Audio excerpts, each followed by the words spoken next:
देबै ना।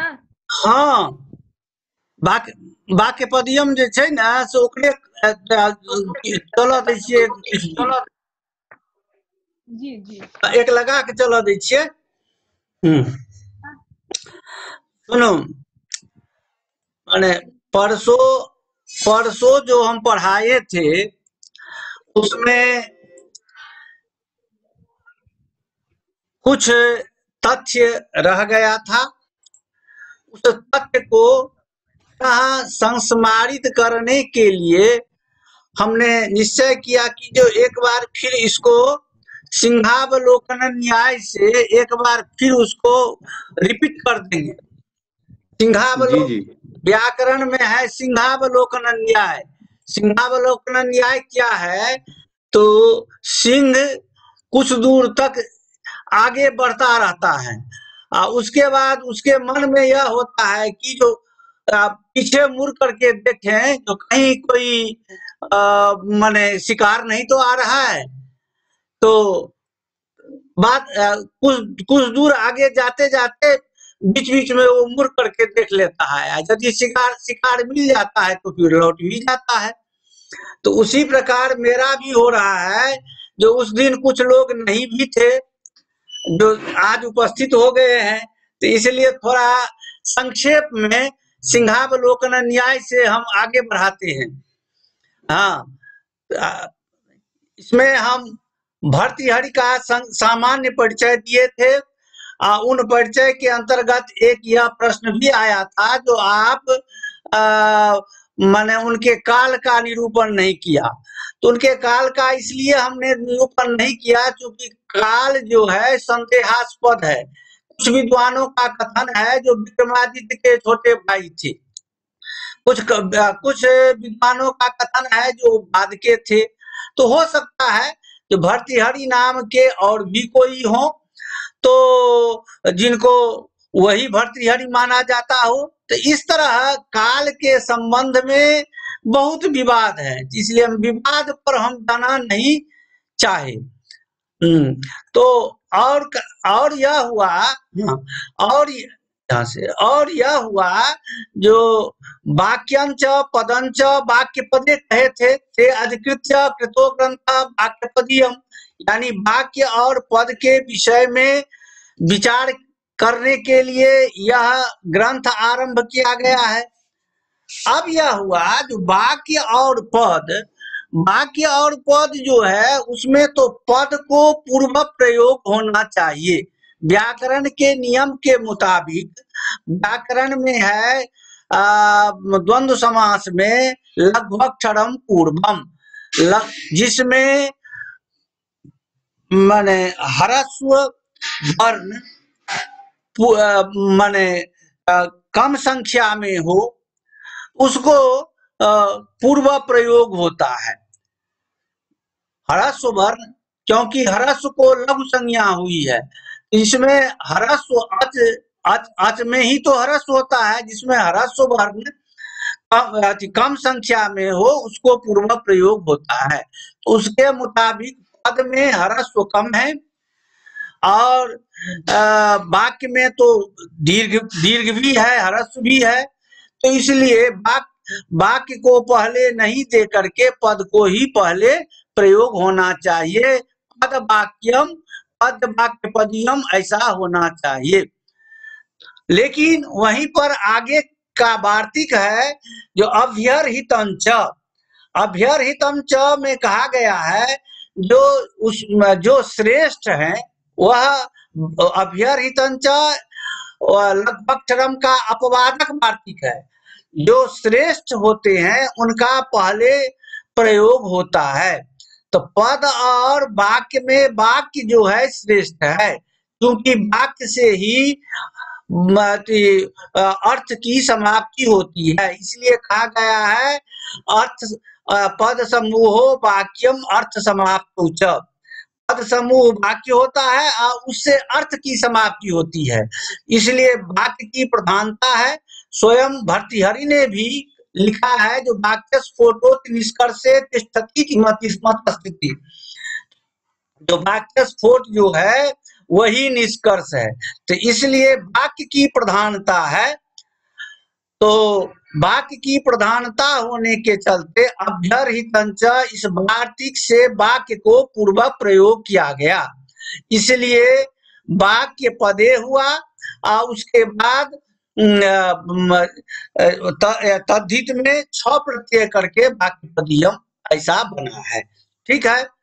अब यहाँ पर भी यह हुआ, जो प्रतिज्ञा तो करने जा रहे हैं वाक्य और पद का, तो यहाँ जो आप कहे हैं जो वाक्य पदी में 3 कांड होते हैं, जो हमने पहले परसों हमने कहा था, जो ब्रह्म कांड, वाक्य कांड और पद कांड। ये ब्रह्म कांड कहाँ से आ गया?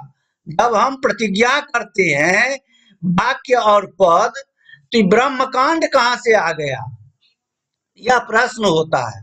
उसका समाधान है, जो जैसे महाभाष्य में पहला आनिक पस्पशानिक है, पस्पशानिक को आमुख, प्रयोजन, भूमिका आदि कहते हैं, उसी प्रकार वाक्य पदीयम यह जो ग्रंथ है, उसका आमुख, प्रयोजन, भूमिका जो कहें, यह ब्रह्म कांड है।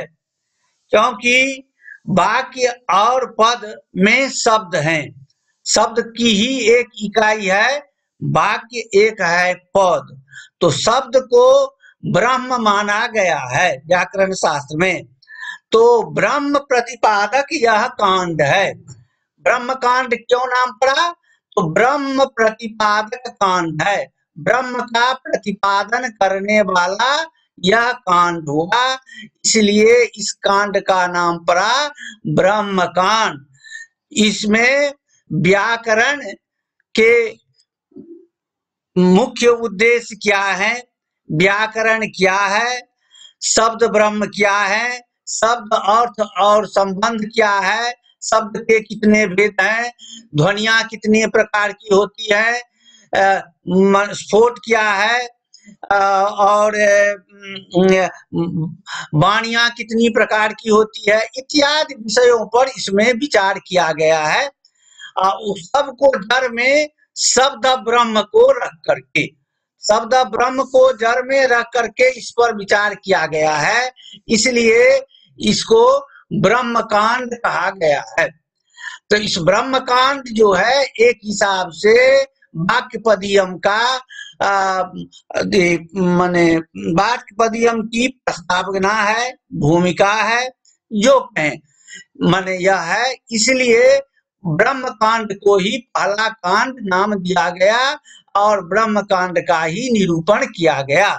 ब्रह्म कांड के निरूपण में जितनी बातें हैं, उन बात को लोग जब जान जाएंगे तो उनको वाक्य कांड, पद कांड पढ़ने में रुचि होगी, इसलिए वाक्य कांड पद ब्रह्म कांड को ही पहले दिया गया। अब हम उस दिन कहे थे, जो माने यहाँ पर 3 प्रकार के जो मंगल हैं, उसमें वस्तु निर्देशात्मक मंगल किया गया है, उसमें शब्द ब्रह्म का स्मरण किया गया है। तो इसलिए शब्द ब्रह्म का स्मरण जो है सो वस्तु निर्देशात्मक है, क्योंकि शब्द ब्रह्म का ही प्रतिपादन किया गया है। तो इस शब्द ब्रह्म रूपी जो वस्तु है उसका इस श्लोक में निर्देश किया गया है, इसलिए यह जो है सो यह माने वस्तु निर्देशात्मक मंगल है, यह भी हमने कहा था। उसके बाद वो कारिका है, जिसमें शब्द ब्रह्म का स्मरण भर्तृहरि करते हैं, वो कारिका है। अन्नादि निधनम ब्रह्म शब्द तत्वम जदक्षरम विवर्ततेर्थ भावेन प्रक्रिया जगतो यथा। इसमें हमने अन्वय किया था, यद्यपि किताब सब में अन्वय अलग प्रकार का है, लेकिन हमने अन्वय अलग प्रकार का किया है। चूंकि हमारे जो गुरुदेव थे पंडित अर्जुन झा, उन्होंने यह अन्वय किया था, जो अन्वय मुझे भी जचा, इसलिए मैंने यही अन्वय किया है। उसमें अन्वय क्या किया है, तो अनादि निधनम यत् अक्षरम तत् शब्द तत्वम ब्रह्म, यतः अर्थभावेन जगतः प्रक्रिया विवर्तते। आप जत और तत् शब्द सापेक्ष है, तो अब उसकी व्याख्या आगे हम करते हैं इस प्रकार। जो अनादि निधनम उत्पाद विनाश रहितम अतएव नित्यम पूर्वा परिभाव रहितम अत उपसंहितम च उपसंहित क्रमं च। वे अनादि निधन है, उत्पत्ति विनाश से रहित है, इसलिए नित्य है। उनमें पूर्व और अपर की बात नहीं है, यह पहले हुए या बाद में हुए यह भी बात नहीं है, इसलिए पूर्वा परिभाव से रहित है, इसलिए उनमें क्रम का उल्लेख कहीं नहीं है, उसमें क्रम विहीन शब्द हैं। ऐसे जो अक्षर हैं, अक्षर माने अविनाशी, जिनका कभी विनाश नहीं होता है, ऐसे जो अक्षर हैं जो लौकिक प्रक्रिया के निर्वाह के लिए ककार क ख ग घ ङ अ आ ई इत्यादि रूप वर्ण रूप में प्रकटित हुए हैं, वे क्या है तो बैखरी वाणी है। जो जिसको हम लोग सुनते हैं और बोलते हैं वह बैखरी वाणी है। उन बैखरी वाणी के निमित्त है कौन, तो वो पश्चंती वाणी, स्फोट वाणी, ये सब निमित्त हैं। उनमें सबसे पहले पश्चंती वाणी उनका निमित्त है। वह जो पश्चंती वाणी जो है सो अनस्वर है, और वही तत् शब्द तत्वम पश्चंती भाग रूपम ब्रह्म, और वही शब्द तत्व जो है सो पश्चंती वाणी रूपी ब्रह्म है। वही शब्द तत्व पश्चंती वाणी रूपी ब्रह्म है, उसी को शब्द ब्रह्म कहा जाता है। शब्द ब्रह्म क्यों हुआ, पहले ब्रह्म क्या है तो थोड़ा यह भी ध्यान दे दीजिए। तो वेदस तत्वम तपो ब्रह्म, वेद के तत्व को ब्रह्म कहा जाता है। वेदस तत्वम तपो ब्रह्म, वेद के तत्व को ब्रह्म कहा जाता है। और शब्द ब्रह्म में हम कौन समास करेंगे तो कर्मधार है, शब्द एव ब्रह्म इति शब्द ब्रह्म। यहाँ पर रूपक कर्मधारय हुआ है, यहाँ पर रूपक कर्मधारय हुआ है शब्द एव ब्रह्म उपमितम व्याघ्रादि भी सामान्य प्रयोग इस सूत्र से। उपमितम व्याघ्रादि भी सामान्य प्रयोग इस सूत्र से, तो शब्द ब्रह्म हुआ, यानी शब्द रूप ही ब्रह्म है, शब्द रूप ही ब्रह्म है। ऐसे जो शब्द रूप जो ब्रह्म है वे क्या है, अनादि निधन है, जो हमने पहले कहा था। उनमें उस ब्रह्म में कहीं क्रम नहीं है, और उन्हीं ब्रह्म से अर्थ भावेन प्रयोजन शब्द भावेन, उन्हीं ब्रह्म से प्रयोजन बसात, जब प्रयोजन लोगों को आता है, जब जरूरी होती है, तो उसके मुताबिक घटपटादि के रूप में जगतः विकार जातस्य, जगत जो है सो क्या है, विकार है। इसमें लोगों का जाना आना लगा हुआ रहता है, इसलिए यह विकार है। यह विकार जात जो हुआ जगत, उस जगत की प्रक्रिया, जगत की प्रक्रिया का मतलब हुआ उत्पत्ति व्यवहार, उत्पत्ति होना, उसको बढ़ना, घटना, अंत में नाश हो जाना, यह जितनी जो व्यवहारे हैं ये भाषित होते हैं, विवर्तते यानी भासते। यह हमने उस दिन भी कहा था, उसमें थोड़ा हमने परिवर्तन भी किया, उसको कुछ हम और व्याख्या किए। अब उसके इसका निचोड़ में आइए। निचोड़ क्या है, अर्थात जथा के बदला में सथा लिखा गया है धोखा से, ध्यान देंगे। अर्थात यथा पर ब्रह्म विवर्तः संसारोयम मनुष्य मनुष्यत्व पशुत्वादि नाना रूपेण प्रतीयते तथैव शब्द ब्रह्म विवर्त संघातः तत्वगत्वादि रूपेण प्रतीयते। अब समझिए, ब्रह्म दो प्रकार के होते हैं, एक परब्रह्म, दूसरा है जीव ब्रह्म। तो परब्रह्म से जो संसार है उनमें मनुष्य, पशु, पक्षी, वृक्ष आदि, उन्हीं परब्रह्म से जीव ब्रह्म के रूप में ये माने मनुष्य, पशु, पक्षी आदि नाना रूप में प्रतीत होते हैं। माने वहीं से प्रकाश लेकर के ये जीव ब्रह्म जो है प्रकाशित होते हैं। तो वही परब्रह्म जो है सो मनुष्य, पशु आदि के रूप में भी प्रकाशित होते हैं। उसी प्रकार जिस प्रकार परब्रह्म से हम मनुष्य, पशु आदि नाना रूप में प्रतीत होते हैं, उसी प्रकार शब्द ब्रह्म जो है वो शब्द ब्रह्म का विवर्त जो है माने भाषित जो है शब्द ब्रह्म से विवर्त यह तत्वगत्व आदि रूप है। आदि रूप भाषित होती है। यानी शब्द ब्रह्म जो है आवाज शब्द ब्रह्म जो है सो परब्रह्म है, परब्रह्म स्वरूप है। जैसे परब्रह्म स्वरूप से हम मनुष्य, पशु आदि का निर्माण हुआ है और वही परब्रह्म हम लोगों में भाषित होते हैं, ठीक उसी प्रकार शब्द ब्रह्म से, शब्द ब्रह्म क्या है तो वहां पर शब्दों का संघात है। वो ब्रह्म जैसे अनंत होते हैं, अखंड होते हैं, उसी प्रकार शब्द आकाश जैसे नित्य है, अखंड है, व्यापक है, उसी प्रकार शब्द ब्रह्म भी अखंड है, नित्य है, व्यापक है।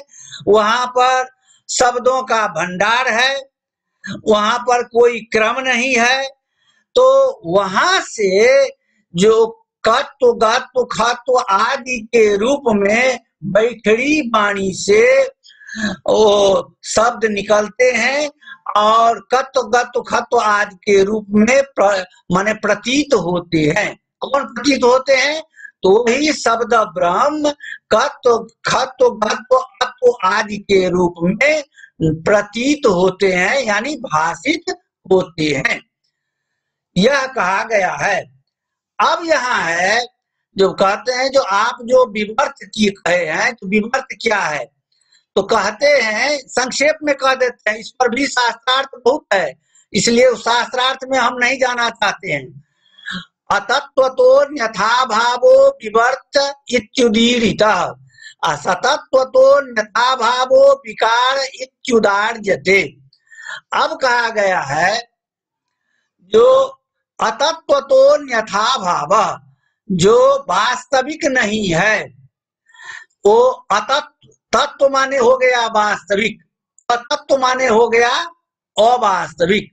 अवास्तविक से दूसरे रूप में परिवर्तित हो जाना, दूसरे रूप में भाषित होना, वह विवर्त कहलाता है।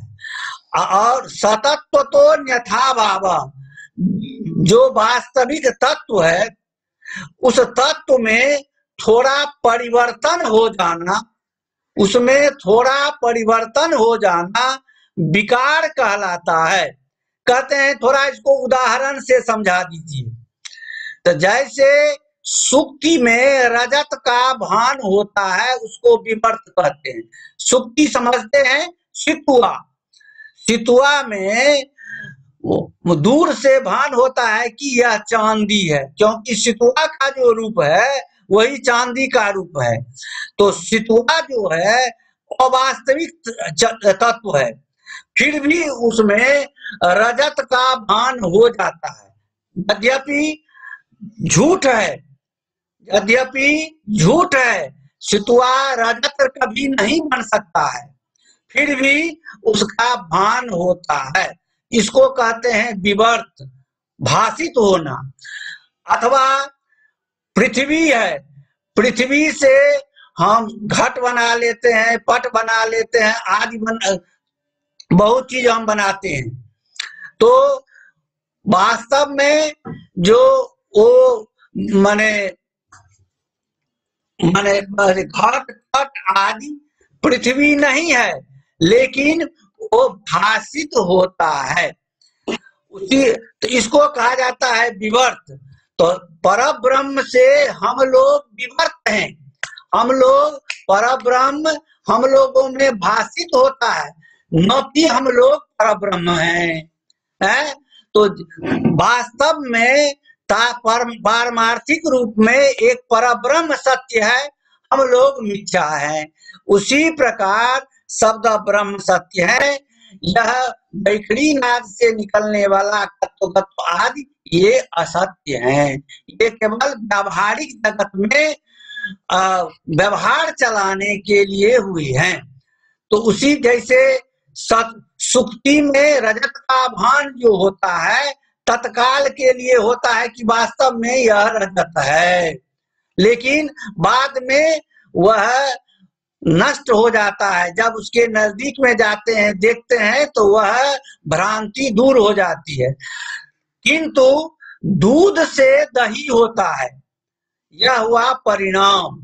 दूध से दही होना यह हुआ परिणाम। तो दूध में जो विकार आ जाता है उसको हम परिणाम कहते हैं। अब कहते हैं जो वस्तुतः सुक्ति ही रजतम न भवति, वस्तुतः सुक्ति जो है रजत नहीं होता है, अपितु भासते, वह भाषित होता है। उसी प्रकार शब्द जो है, शब्द ब्रह्म जो है घट रूप में भाषित होते हैं। वास्तव में वो शब्द ब्रह्म है नहीं, लेकिन भाषित होते हैं, माने मिथ्या प्रतीति हम लोगों को होती है। वास्तविक रूपेण शब्दातिरिक्त कश्चन घटः पृथक सत्यम नास्ति। वास्तविक रूप में शब्द ब्रह्म से अतिरिक्त कोई घट शब्द अलग नहीं है। शब्द ब्रह्म से ही निकला है। पारमार्थिक रूप से शब्द ब्रह्म ही सत्य है, घट सत्य नहीं है। लेकिन व्यावहारिक जगत में घट को भी सत्य मान करके लोग काम चलाते हैं। अब यहाँ तक हो गया। अब आगे बढ़ते हैं। जो अब वृत्ति क्या है, तो शाब्द बोधो पैकः पद पदार्थयो संबंधो वृत्ति। शाब्द बोध के अनुकूल पद और पदार्थों के संबंध को वृत्ति कही जाती है। अब कहते हैं जो वृत्ति का आश्रय कौन शब्द होता है, तो प्रबल मंजूषा में कहा गया है वह वृत्ति का आश्रय जो शब्द है वो स्फोटात्मक है। हम इसलिए इसका परिचय दे रहे हैं क्योंकि ऊपर में कहा गया है जो पश्यन्ति बाग रूपम ब्रह्म, पश्यन्ति वाणी रूपी शब्द ब्रह्म है।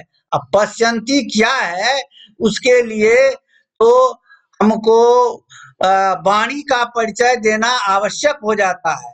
इसलिए हम पहले वाणी के परिचय द्वारा पश्यन्ति को समझाएंगे। तो आगे है ननु कोयम स्फोट। स्फोट किसे कहा जाता है, तब है तो चतुर्विधा ही वागस्ति। 4 प्रकार की वाणियां हैं, परा, पश्यन्ति, मध्यमा और बैखड़ी। उसमें परावाणी क्या है, तत्र मूलाधारस्थ पवन संस्कारी भूता, मूलाधारस्था शब्द ब्रह्म रूपा स्पंद शून्या बिंदु रूपिणी परावाग उच्यते।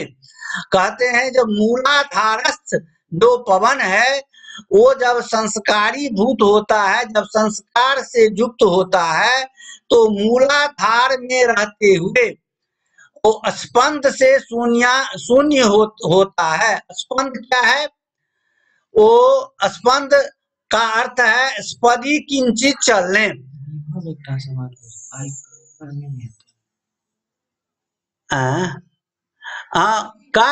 कार्य का विभव जी कार्य का माने लक्ष्य क के हम व्याख्या कर रहल छी। जी ठीक ना। कार्य कार्य के में जे सब पश्यंती ब्रह्म छै ओकरे लक्ष्य क के हम ई व्याख्या कर रहल छी। जी हाँ तो हाँ तो मूलाधारस्थ जो हवा है वो संस्कारी भूत जब होती है तो मूलाधार में रहती है और उसी को शब्द ब्रह्म कहा जाता है। उसमें माने स्पंद नहीं होता है।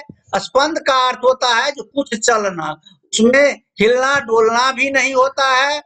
उसका माने बिंदु मात्र स्वरूप है, माने जिसको जीरो कहते हैं, जीरो के रूप में उसका स्वरूप है। ऐसी वाणी को हम परावाणी कहते हैं। अब यहाँ प्रश्न होता है मूलाधार है क्या, तो यह ध्यान में रखें जितने हम मानव हैं सबका पूरा शरीर 96 अंगुली का है। 96 अंगुली का पूरा शरीर है, पांव से लेकर के मस्तक तक।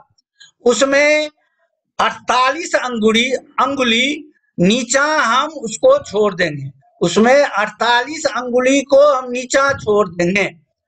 उसके ऊपर का जो भाग है, नाभि प्रदेश से नीचा का जो भाग है, उसको कहा जाता है मूलाधार। दूसरे रूप में भी कहा गया है जो पाज्यंगात द्वंगुलात ऊर्ध्वम लिंगात च द्वंगुलात अधः, तो दूसरे रूप में कहा गया है तो पायु का अर्थ होता है पैखाना मार्ग।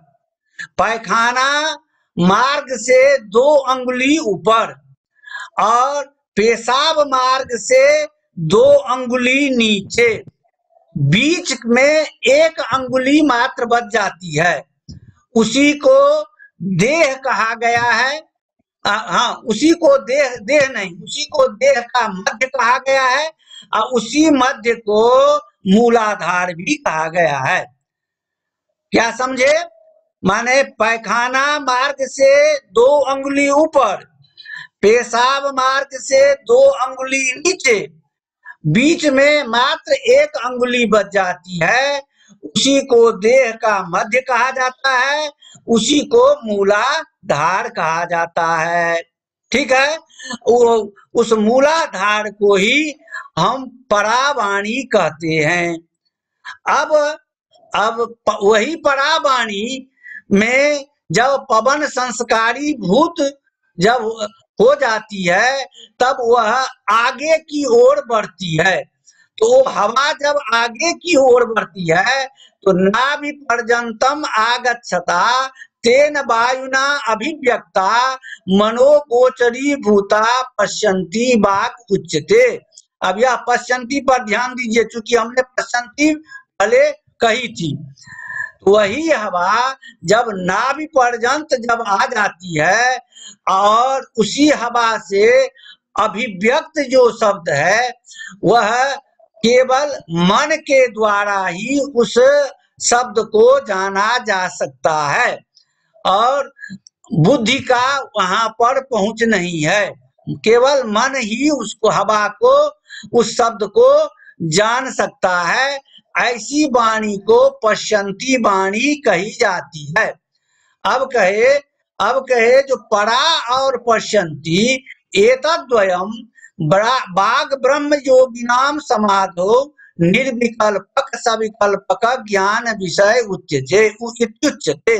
ये दोनों जो वाणी है माने परा और पश्यन्ति, बाग ब्रह्म योगी जो है वाणी के ऊपर जो अपने बस किए हुए हैं, जो शब्द तत्व के जो ज्ञाता हैं और ब्रह्म योगी हैं, माने हर समय शब्द तत्व की उपासना में लगे हुए रहते हैं, वे भी सामान्य रूप में नहीं, समाधि में आने के बाद उनको निर्विकल्पक और सविकल्पक ज्ञान होता है। वो निर्विकल्पक और सविकल्पक ज्ञान का जो विषय होता है उसी को हम पश्यन्ति वाणी कहते हैं। केवल बाग ब्रह्म योगियों के लिए है, सामान्य लोगों के लिए नहीं है। वह भी मनोगोचरी भूत है। तो इसको पश्यंती वाक कहते हैं। तो नागेश के मंत्र में परा भी है, पश्यंती भी है, लेकिन भर्तृहरि के मत में पश्यंती वाणी से ही शुरू हुई है। इसलिए भर्तृहरि पश्यंती वाणी को ही ब्रह्म मानते हैं, शब्द ब्रह्म मानते हैं। अब इससे थोड़ा और आगे बढ़िए, थोड़ा और व्यावहारिक में आइए। तो कहते हैं ततो हृदय पर्यंत मागच्छता तेन वायुना अभिव्यक्ता तत्तदर्थ वाचक स्फोट रूपा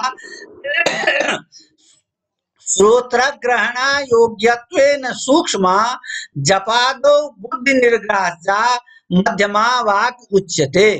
कहते हैं जब वो नाभि प्रदेश वाली जो हवा है, वो हवा जब आगे की ओर बढ़ती है तो हृदय पर्यंत आती है, और हृदय पर्यंत जब वो आ जाती है तो वहां उस वायु से कौन चीज अभिव्यक्त होती है? जो शब्दों के अर्थ अभिव्यक्त होते हैं, विभिन्न शब्दों के अर्थ वहां अभिव्यक्त होते हैं, किंतु उस अभिव्यक्त अर्थ को हम कान से नहीं सुन सकते हैं। श्रोत्र ग्रहण योग्यत्वेन, उस कान से उस शब्द को हम नहीं सुन सकते हैं, इसलिए वो सूक्ष्म कहा गया है। परंतु जपादो, जप आदि के समय में घर बंद करके, कान बंद करके, एकदम तटस्थ होकर के हम बुद्धि के द्वारा उस शब्द और अर्थ को जान लेते हैं। जब बाहरी कहीं कोई आवाज नहीं निकलती है, ध्यानस्थ होकर के कान बंद करके और माने जप आदि के समय में मानसिक जाप तो हम लोग करते हैं ना, तो उस मानसिक जाप में हम लोग उस शब्द को सुन लेते हैं, उसी को मध्यमा वाणी कही जाती है। अब कहा गया है उसी मध्यमा वाणी से ही निकला हुआ जो शब्द है उसी को स्फोट कहा जाता है। इस मध्यमा वाणी में ही सभी शब्द और अर्थ भरे पूरे हुए हैं। जब लोगों को जैसे इच्छा होती है, इच्छा के अनुसार वहां से शब्द को आगे बढ़ाते हैं और बैखरी नाद से वे शब्द प्रकट होते हैं, किंतु अर्थ का संस्कार उस मध्यमा नाद में विद्यमान रहता ही है, वो कभी नष्ट नहीं होता है। शब्द भी वहां रहते हैं और अर्थ भी रहते हैं। अर्थ का ज्ञान मध्यमा नाद से ही होता है, इसलिए कहा गया है ततो आस्य पर्यंत मागच्छता। उसके बाद वो मध्यमा नाद से जब हवा आगे बढ़ती है तो मुंह में आती है, और मुंह से जाकर के एक बैग मस्तक में ठोकर मारती है, अब मस्तक में ठोकर मार करके पीछे लौटती है, और पीछे लौटने के बाद तालु कंठ आदि स्थानों से वे अभिव्यक्त होती है, और जब वो अभिव्यक्त होती है तब दूसरे लोग भी उसको सुनते हैं। हम तो सुनते ही हैं, अन्य लोग भी उसको सुनते हैं। उसी को बैखरी वाणी हम कहते हैं। अब वास्तव में बैखरी वाणी जो है उसी से व्यावहारिक जगत में काम चलाया जाता है। व्याकरण की प्रक्रिया जो है बैखरी, वो भी बैखरी वाणी से चलती है। लोग में व्यवहार आज जितनी प्रक्रियाएं हैं वो भी बैखरी वाणी से चलती है। इसीलिए कहा गया है जो परावांग मूल चक्रस्था पश्यंती नाभिशंसिता हृदिस्था मध्यमा गेया बैखरी कंठ देशका बैखर्जाई कृतो नादः पर श्रवण गोचरः मध्यमया कृतो नादः स्फोट व्यंजक उच्यते। इसी को कहा गया है परावाणी मूल चक्र में रहती है, पश्यंती वाणी नाभि में रहती है, और मध्यमा वाणी हृदय में रहती है, और बैखरी वाणी कंठ में रहती है। और बैखरी से किया गया जो शब्द है वही परश्रवण गोचर होता है, दूसरे के कानों से सुना जाता है। और मध्यमा के द्वारा किया गया जो नाद है, शब्द है, वही स्फोट का व्यंजक है। और मध्यमा नाद व्यंग जो है स्फोट, वो भी ब्रह्म कहलाता है, वो भी नित्य कहलाता है, वो भी अखंड कहलाता है। इसलिए हम लोग पर माने स्फोट को अपना सर्वस्व मानते हैं, क्योंकि स्फोट जो है वहां पर शब्द और अर्थ का एक निवास स्थान है। उससे हम लोग आवश्यकता के अनुसार शब्द बोलते हैं और अर्थ का चयन करते हैं। तो यही कहा गया है। तो विभव जी, अब शब्द तो समय तो कम है, द्वितीय कारिका का अब हम व्याख्यान मंगलवार को करेंगे। अब लगातार में अभी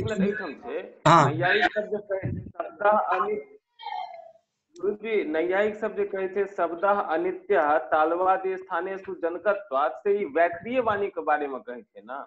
हाँ हाँ हाँ हाँ। तब फिर वो 3 टा जो और वाणी छे तो परा पश्यंती मध्यमा एकरा किया नहीं देखे छे जे केवल वैखरी के देख के अनित्य वो सब शब्द का अनित्य माने छथिन, तै द्वारा ओइ 3 वाणी के नहीं माने छथिन, केवल जे छै से वैखरीय वाणी के माने छथिन। तै शब्दो नित्य कृतकत्वात् नहीं कहलखिन हँ। लेकिन हुनकर जे अनुमान जे छनि, नर कपालम शुचि प्राणी अंगत्वात्, नर का कपाल पवित्र होता है प्राणी के अंग होने के चलते, यह अनुमान जैसे व्यावहारिक नहीं है, इसी तरह उनका भी वह व्यावहारिक नहीं होता है। हम लोगों का यह स्फोट ब्रह्म जो है वही व्यावहारिक है, वही नित्य है। अब तो समय खत्म भ रहल अछि, और कोनो प्रश्न अछि? आ यदि प्रश्न यदि रहे तो फोन से सेहो संपर्क क के पूछ